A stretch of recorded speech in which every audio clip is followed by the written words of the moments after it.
Thanks, Dr. Keene. Great discussion of the empirical evidence and how the models are failing, and also great education on NP, PDO, IPCC, CRU, CO2, and Jimmy Carter and disco.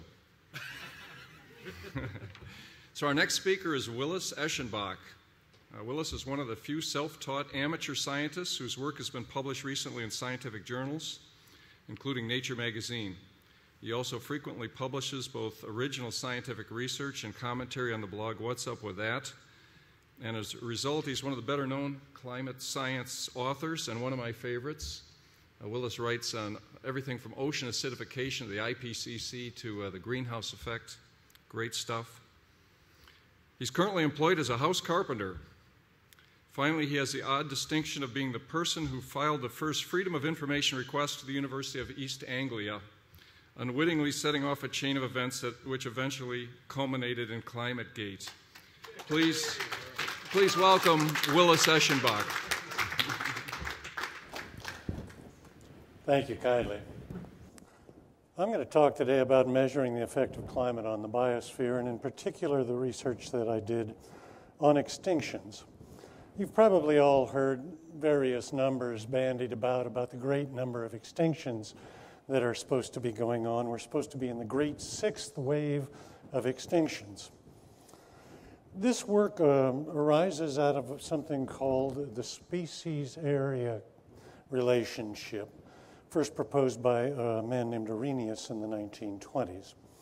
The species area relationship reasonably says that as you look at larger and larger areas, you find more and more species. If you look at a county, you find less species than in a state, and then you find more species than that in the nation. It's represented as a power law with a typical exponent for forests being about 0.15. Now, this work was turned on its head by a man named E.O. Wilson, who's done immense damage to science, in my opinion. He said that as we reduce habitat, we can use the species area relationship to calculate how many species will go extinct. And in 1997, he published a paper saying that since 1980, we had seen 27,000 species per year go extinct. That's a large number. I have what I call a pretty good nose for numbers, and I think it arises from a curiosity, which is that I learned to do math using a slide rule. And a slide rule doesn't have a decimal point, and my math teacher was a demon about making an estimate before you ever picked up the slide rule. If it comes out 314, you have to estimate, is it 3.14, 31.4? What's the actual number? And after years of doing that, I have a pretty good sense of when numbers are reasonable. And 27,000, that didn't seem reasonable to me. E.O. Wilson also claimed that the larger species were the more likely to go extinct, large birds and mammals. So I decided to take a look at it. Now, as an amateur scientist, I have a huge advantage in that just about any field of science that I look at, I know absolutely nothing about. In Buddhism, they call this beginner's mind, and it's a desirable condition because you're not burdened by preconceptions. So I got out the records for extinctions. There's two main records, the Red List and the CREO, the Committee for Recently Extinct Organizations list. And as I expected, they look at the extinctions in the last 500 years. And I found that there were several hundred extinctions, about the number that I would have guessed. But when I looked more closely at them, I found that the majority of them occurred in one of two places, either small islands or Australia. And that the cause of these extinctions was the introduction of alien species. Birds, rats, mongoose, brown tree snakes, humans, species that had never been seen in many of these areas. So I decided to restrict my search to just the continents, North and South America, Eurasia, Africa. And I was quite astounded to find that in 500 years we have records of 3 mammals and 6 birds that have gone extinct on the continents. Not only that, but none of them went extinct from habitat reduction. Let me say that again. It's an important point. We have no record of any species ever going extinct because its habitat was reduced. And despite that, they're claiming 27,000 species a year going extinct. Well, I thought this was a fairly significant little bit of information, so I wrote it up and I submitted it to Science magazine in about 2002. Science magazine sent me a lovely letter saying that they didn't think that my findings would be of interest to the greater majority of scientists. I thought that was a curious point of view, but then I was much more naive then than I am now. So I just set it aside and went on to other things. Further down the line, Anthony Watts started his marvelous blog, and so I resurrected my study and I published it under the title, Where Are the Corpses?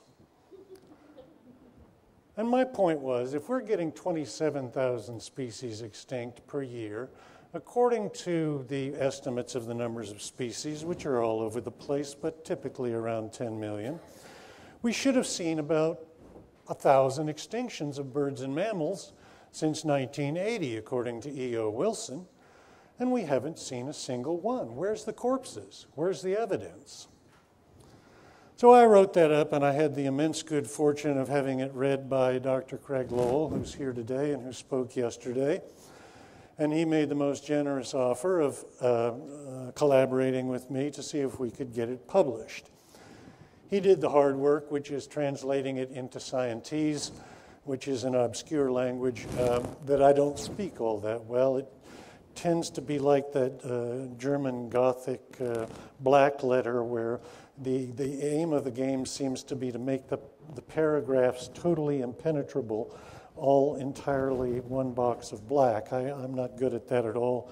I feel like I have to give myself a lobotomy to be at all successful in it. But Dr. Lowell took up the task and was eventually successful, and we got it published last year. Now, as with all good science, any kind of finding establishes something and then brings up more questions.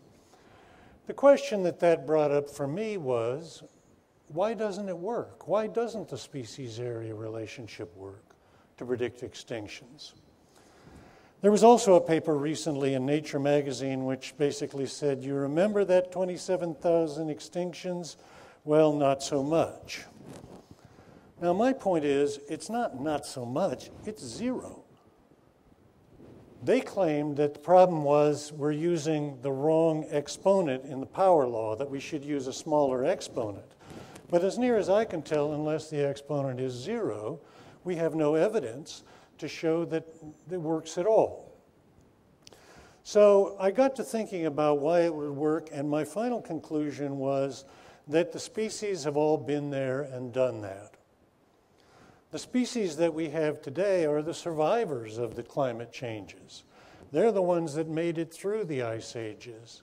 They're the ones that made it through the cataclysmic climate changes that have occurred in actually fairly short time periods in geological history. That was pretty satisfactory to me, although I still was curious about how they might evolve or change that fast. And recently there's been some developments in the field of molecular biology and genetic understanding that have given me a more complete answer to that. For years we thought that DNA was like the blueprint for a house, that it contained instructions on how to build that house and nothing else. But recently we found out that in fact there are large parts of our DNA that they called for years junk DNA, but it's just DNA that's not currently turned on. And that in fact there are a number of switches in the DNA that allow various parts of the DNA to be inactivated and other parts to be activated based on external conditions. One interesting study in this regard involved some species of shrimp. There are three closely related species of shrimp. One lives in the tropics around Hawaii where the water's 20, 25 degrees. Another lives in the temperate regions, and a third one lives up near Alaska where the water's almost freezing. When they sequenced the DNA of these shrimp, they found to their surprise that it's not actually 3 species of shrimp at all. It's 1 species. How do they do it? They turn off one section of their DNA and they turn on another section of their DNA. There was another interesting study actually published just a few weeks ago about a fish called the stickleback. I worked for many years as a commercial fisherman, and so things to do with the ocean are always of great interest. The stickleback is a fish that's found in the ocean, that originally developed in the ocean, but that now is found in fresh water. For a fish to go from the ocean to fresh water, it has to almost reverse its biology. In fresh water, the game is to keep all the salts and all the ions inside. In salt water, the game is to keep them all outside. And it's a major change for a fish to be able to do that. The study looked at the DNA of the fish and the changes between the marine sticklebacks and the freshwater sticklebacks, and they determined that out of all of those changes, only 20% of them were actually changes in the DNA. 80% of the changes to convert a stickleback from a fish that lives in salt water to a totally different fish that lives in fresh water were merely parts of the DNA being switched on, parts of the DNA being switched off. This ability seems to exist in all living creatures, that there's all kinds of what I call emergency escape hatches built into our DNA to allow us to do things like change rapidly if the climate should happen to change. So when we see various giant swings in the temperature, creatures don't have to spend 1,000 or 10,000 years evolving to withstand those kinds of changes. They just turn off that and turn on this, and suddenly they're happy 10 degrees or colder or 15 degrees warmer. So that was my final conclusion. Now, of course, that brings up hundreds of other questions about DNA and how it does it. I won't touch on those at all because I know nothing about them. So that is my presentation. I'd like to say a couple things in passing. I'd like to thank several people and groups of people. First, Joe Bast and the Heartland crew, both the leaders of Heartland and all of the people that are the 99% of Heartland, we might say, the ones that do the actual work. I see that they've had a real problem getting any kind of publicity this year. So I hope that the climate conference is able to change that, and they've been a major force in supporting those people that are not taken in by the hype. Second person I'd like to thank is Dr. Craig Lowell for his work on our paper.